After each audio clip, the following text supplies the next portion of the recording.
Good morning, ladies and gentlemen. I'm News 8 digital anchor Luke Laster here from the Wood TV live desk on your Tuesday morning. Sturgeon Excursion. It's a new interactive digital learning exhibit at the Grand Rapids Public Museum. It's designed to educate individuals about Lake Michigan's sturgeon and their historic relevance here in West Michigan. Many exhibits tied to this interactive platform over there, and Alex Forist is here to explain it. He's the chief curator at Grand Rapids Public Museum. Alex, good morning. Long time no see. Yeah, it's been a while. Thanks for having me back.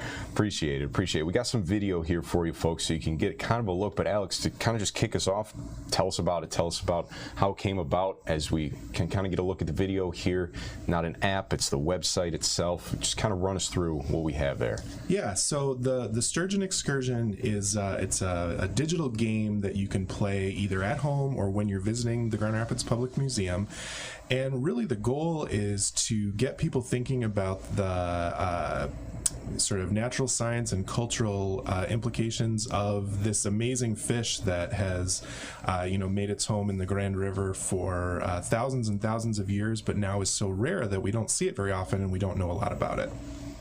So a lot of historic implication there as we're seeing a lot of artifacts and just kind of artwork tied with it, whether it's Native American history or many of those pieces of history specific to West Michigan.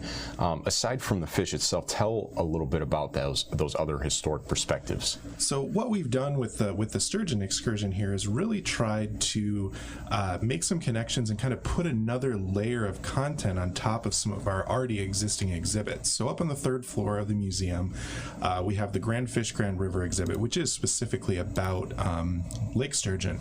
But we also have our West Michigan Habitats exhibit and our Anishinaabe People of This Place exhibit that also have relevant content. So what we wanted to do with this game was sort of make a scavenger hunt feel to it, where people, as they're exploring the museum, they can find these QR codes, and whether they're using their own device or whether they're on a field trip with a museum educator leading them, they can scan in and play the game, learn a little bit more about the content that's already in the museum exhibits, all while they're trying to sort of raise this virtual lake sturgeon to get it back to Lake Michigan.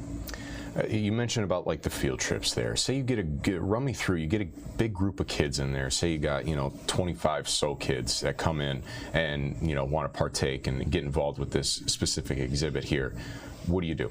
Yeah, so this is one of the guided education programs that the museum offers. All that information for teachers is available on the museum website. But if you book this program, a museum educator will lead your class through that experience. We have all the tablets. This game was developed with some funding from the Wege Foundation, so we want to really thank them for their support.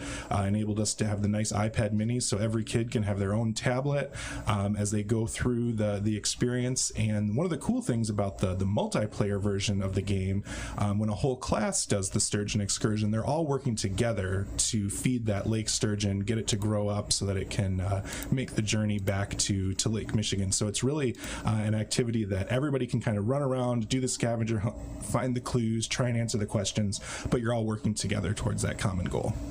And then one thing that stood out to me, we were just there just a couple short hours ago here, is just the local ties there with the website that helped create this game.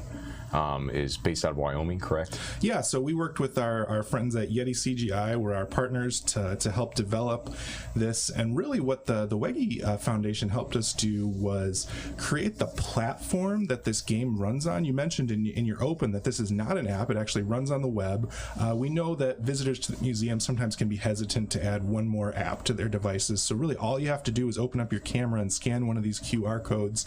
The game will start right up in your web browser, and that's one of the things that our partners over at Yeti have helped us create and really create a platform that this is really just the first experience on, and we're looking forward to, as time goes on, to developing lots more content and games using this same platform.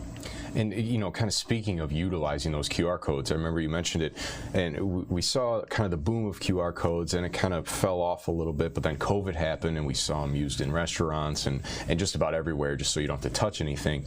Could we see more exhibits, 6 months, a year, 2 years down the line popping up at the museum, kind of utilizing a similar system where you have literally a game that people can participate in and don't really have to have too much hands-on type of experience there. Yeah, it's something that we're actually really excited about. I mean, even before COVID, we're exploring ways that we can use technology to augment the existing exhibits at the museum, and the sort of resurgence of QR codes has just been sort of a really easy, sort of low barrier to entry way for anybody to, quickly hop in and, consume a little bit of extra content. If you want to dig a little bit deeper, this is a great way to do it. And what we were talking about this morning when we were walking around the museum, when we build these exhibits, there's only so much that we can fit in the space. And, having technology to augment those is really a pretty cool way to let people who are interested in a particular topic dive deeper and not sort of fill up the exhibit with stuff that maybe not everybody wants to see. Alex, we appreciate your time as always. Anything else that you want to add here about the Sturgeon Excursion?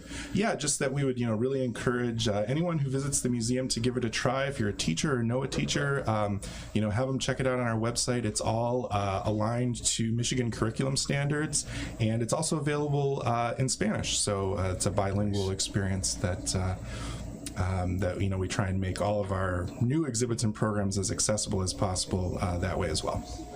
Ladies and gentlemen, there is a link attached to the stream. It'll take you over to woodtv.com. If you are just now tuning in, or if you tuned in late, you'll be able to find our full conversation there. But for now, this has been a look at the Wood TV Live Desk. I'm News 8 digital anchor Luke Laster. Alex, thanks again. We appreciate it. Folks, have a great afternoon, and we'll see you around.